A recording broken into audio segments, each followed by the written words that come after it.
Now practice set 3.3. Here the fourth part of a circle given chord AB and chord CD are equals. That means these two chords AB and CD are equals. To prove that arc AC and arc BD are congruent means equal. These arcs are equal. Now prove. If chord AB is equal to chord CD is a given, and if the chords are equal, then here second, major arc AB is equal to major arc CD. That means chords are equal. Then its corresponding arcs are equal. Chords are congruent, corresponding arcs are congruent. And number 3, major arc AB is equal to major arc AC plus major arc CB. How to write major arc AB? Arc AC plus arc CB. Number 4, major arc CD is equal to major arc CB plus major arc BD. That means major arc CB plus major arc BD means this total arc. Therefore, from 3 and 4, here major arc AC plus major arc CB is equal to major arc CB plus major arc BD. That is from 3 and 4 because major arc AB is equal to major arc CD. Therefore, here both side major arc CB cancel. Only major arc AC is equal to major arc DB. And therefore, arc AB congruent to arc DB. That means here arc AC and arc DB are equal. Here arc AB and arc AB and arc CD means here arc AC plus BC and arc BC plus DB. Here both side BC arc is common, that's why cancel. Therefore arcs AC and arc DB are congruent. सराव संच 3.3 मध्ये आकृतीमध्ये दिलेला आहे जेव्हा AB आणि जेव्हा CD हे एकरूप आहेत तसं पक्षामध्ये दिलेलं आहे, तर कंस AC आणि कंस BD हे सिद्ध करायचं आहे. इथं सिद्धतामध्ये जेव्हा AB आणि जेव्हा CD हे एकरूप म्हणजे समान आहेत, याचा अर्थ संबंधित त्यांचे कंस पण एकरूप असतात. म्हणजेच माप कंस AB आणि माप कंस CD हे एकरूप असणार, कारण जेव्हा एकरूप आहेत म्हणून त्यांचे संबंधित कंस पण एकरूप असणार. आपण जेव्हा AB कसं लिहू शकतोय, म्हणजे असं कंस AB आपणाला कसं लिहिता येईल, कंस AC अधिक कंस CB. त्याचप्रमाणे कंस CD कसं लिहिता येईल, कंस CB अधिक कंस BD.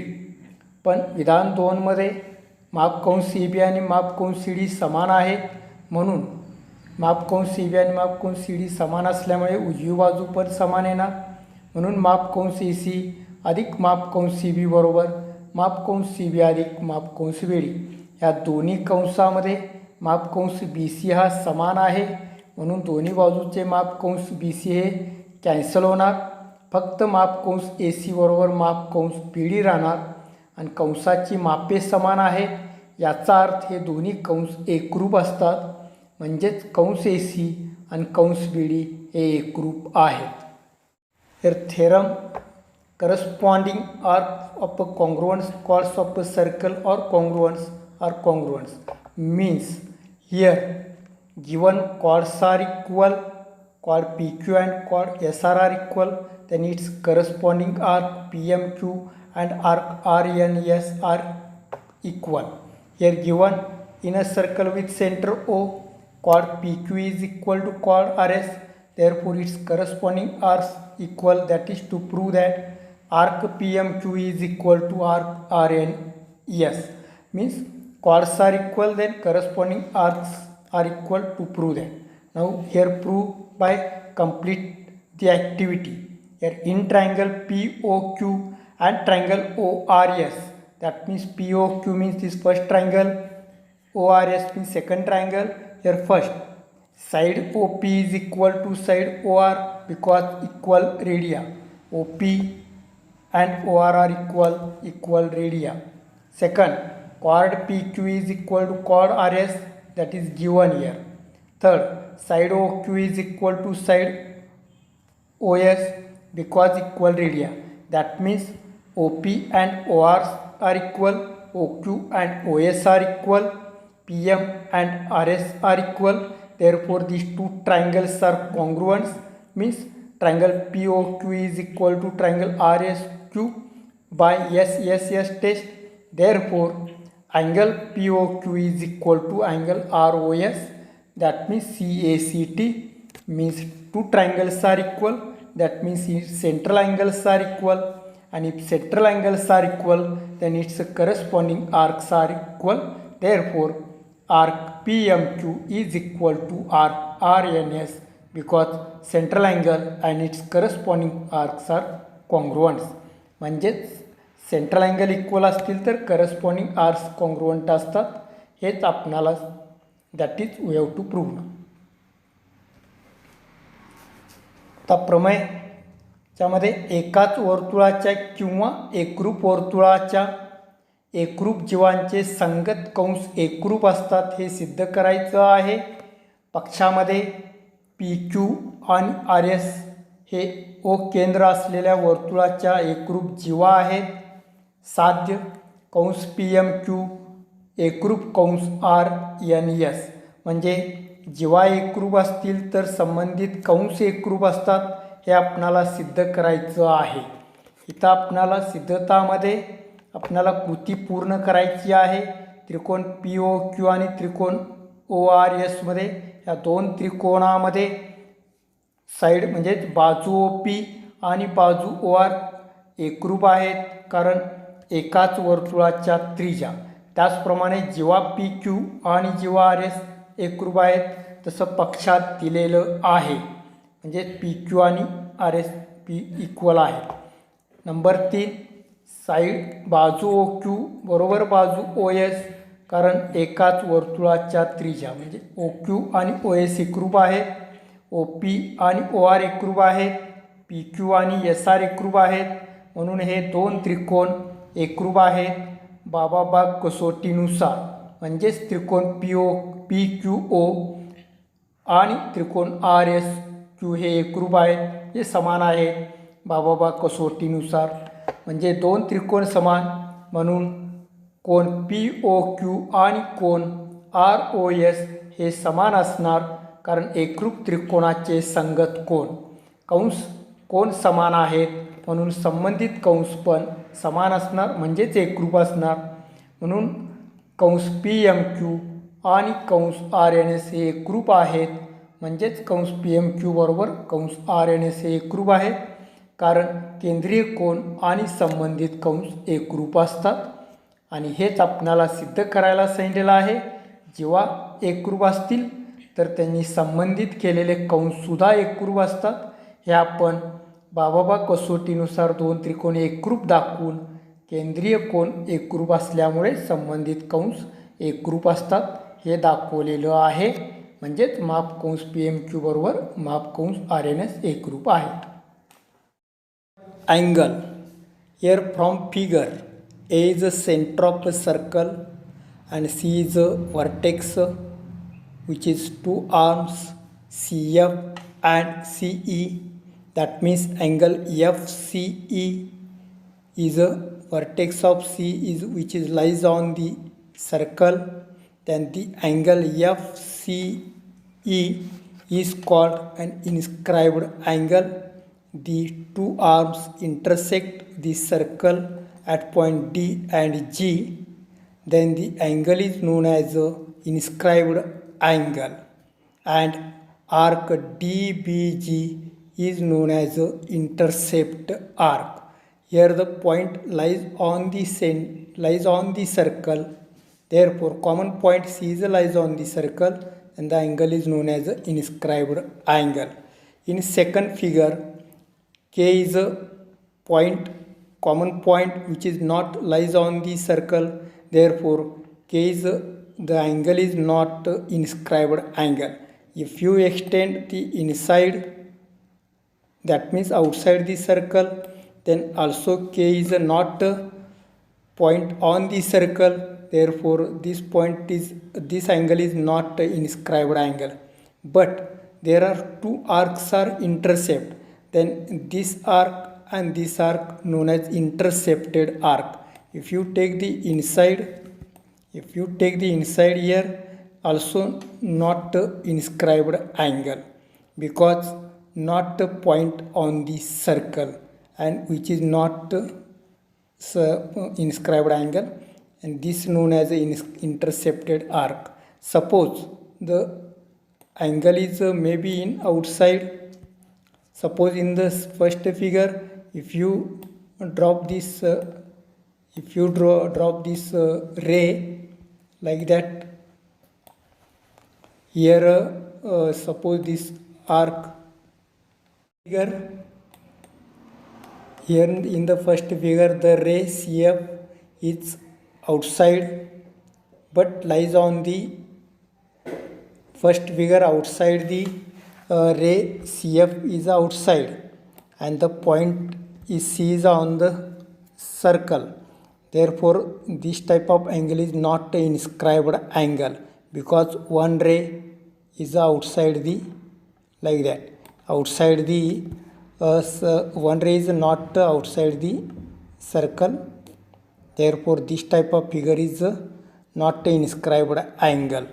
In second figure here, suppose the ray, second figure, suppose this point is outside, so this also not this angle is not an inscribed angle, and the arc is also not an intercepted arc.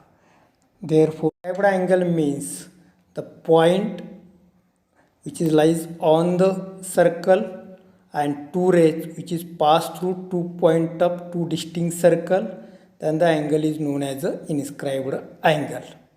कोन आणि अंतरखंडित कंस. तर कोन ए हा वर्तुळाचा केंद्रबिंदू आहे, C हा या कोनाचा शिरोबिंदू वर्तुळावर आहे, कोन एफ सी ई हा वर्तुळाच्या दोन बिंदूतून गेलेला आहे डी आणि जी. तर सी जवळ झालेल्या कोनाला अंतर्लिखित कोन असे म्हणतात आणि कंस डी बी जीला अंतरखंडित कंस असे म्हणतात. थोडक्यात अंतर्लिखित कोनामध्ये कोनाचा शिरोबिंदू हा वर्तुळावर असला पाहिजे आणि कोनाचे दोन्ही भुजा या वर्तुळाच्या दोन भिन्न बिंदूतून गेले पाहिजे. इथे आपणाला दुसरी एक फिगर आकृती पाहायला मिळते. कोनाचा शिरोबिंदू हा वर्तुळावर नाही, त्यामुळे याला अंतर्लिखित कोन आपण म्हणू शकत नाही, पण त्या कोनाने ए एन आणि ओ एम आणि एन या अंतरखंडित केलेला कंस आहे असे आपण म्हणू शकतो. समजा हा वर्तुळाच्या बाहेर जर बिंदू नेला, ह्याला सुद्धा आपण अंतर्लिखित कोन म्हणू शकत नाही, पण या वर्तुळाने त्या कोनाने अंतरखंडित केलेले दोन कंस आहेत. हा एक लहान कंस आणि मोठा कंस हे आपण म्हणू शकतो. त्याचप्रमाणे हा बिंदू जर तुम्ही वर्तुळाच्या बाहेर नेला तर त्याला पण आपण अंतर्लिखित कोन म्हणू शकत नाही, आणि शिवाय हा अंतरखंडित कंस पण म्हणू शकत नाही, कारण कोनाची एक भुजा वर्तुळाच्या बाहेर आहे. म्हणजे अंतर्लिखित कोन हा कोनाच्या दोन्ही भुजा वर्तुळावर असल्या पाहिजेत आणि दोन्हीही भुजा ह्या दोन्ही भुजा वर्तुळावर आणि त्याचा सामायिक बिंदू हा वर्तुळ केंद्रावर असला पाहिजे, तरच त्याला आपण अंतर्लिखित कोन असे म्हणतो. यामध्ये सुद्धा आपणाला एक भुजा बाहेर असेल तर त्यालाही आपणाला अंतर्लिखित कोन म्हणता येत नाही. म्हणजेच कोनाच्या दोन्ही भुजा ह्या वर्तुळावरच असल्या पाहिजेत, दोन भिन्न बिंदूत छेदून गेल्या पाहिजेत, आणि कोनाचा शिरोबिंदू हा वर्तुळावर असला पाहिजे, तरच त्याला अंतर्लिखित कोन असे म्हणतो आपण. Figure angle G F H is equal to angle GCH because arcs are same. Therefore angle GFH and angle GCH are congruent. म्हणजेच आपल्याला इथं दोन कोन अंतर्लिखित केलेले आहेत एकाच वर्तुळात जर दोन कोन अंतर्लिखित करत असतील आणि दोघांचाही अंतर्खंडित केलेला कंस जर एकच असेल तर ते दोन्ही कोन समान असतात. इथं आकृतीमध्ये GH हा अंतर्खंडित कंस आहे आणि F आणि C हे अंतर्लिखित कोन आहेत. हे एकाच वर्तुळात GH या अंतर्खंडित कंसाला अंतर्खंडित केलेले आहेत. म्हणून कोन GFH आणि कोन GCH हे दोन्ही कोन एकरूप असणार आहेत. म्हणजेच अंतर्लिखित कोन समान असतात कारण वर्तुळामध्ये एकाच कंसात अंतर्लिखित केलेले कोन समान असतात. From figure angle inscribed in a semicircle is 90 degree. Here CBC is a diameter, A is the center of circle. Therefore angle BDC is a 90 degree. Because BC is a diameter, therefore in a circle there are two parts. Each part is a arc is a 180 degree. By inscribed angle theorem is a half of the intercepted arc. Therefore here arc BC is 180 degree and its half means 90 degree. म्हणजे अर्धवर्तुळात अंतर्लिखित केलेला कोन काटकोन असतो. From figure measure angle BDC is 90 degree. A हा वर्तुळाचा केंद्रबिंदू आहे. याच्यामुळे वर्तुळाचे दोन समान भाग झालेले आहेत. हा आर्क BC 180 अंशाचा आहे. हा अंतर्लिखित कोन आहे D. 180च्या निम्म म्हणजेच 90 येणार. म्हणून कोन BDC हा 90 अंशाचा आहे. If you drag this arc here any on this half of this circle you have to take the point D like that is also 90 degree. You have to take anywhere 90 degrees angle is formed. म्हणजे कुठेही न्या याच्यावरती 90 अंशच आपल्याला तयार होणार. Therefore angle inscribed in a semicircle is 90 degree. From figure here measure angle BDC is equal to half of 180 degree, that is 90 degree.